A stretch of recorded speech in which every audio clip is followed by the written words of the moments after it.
কোটা বিরোধী আন্দোলন কিন্তু একটি সলভ ইস্যু ছিল।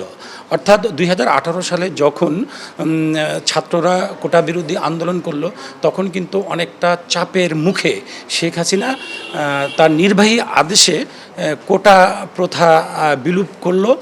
কিন্তু এই একটা মীমাংসিত ইস্যু 2024 সালে এসে কোর্ট রায় দিল যে না, কোটা প্রথা থাকবে।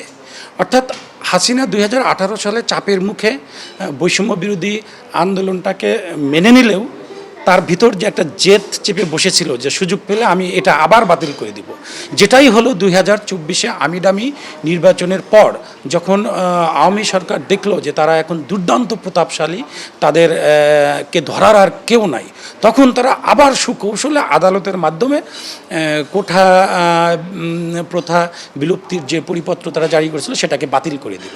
তখন থেকে একটা স্ফুলিঙ্গ, আন্দোলনের স্ফুলিঙ্গ ছড়িয়ে পড়লো।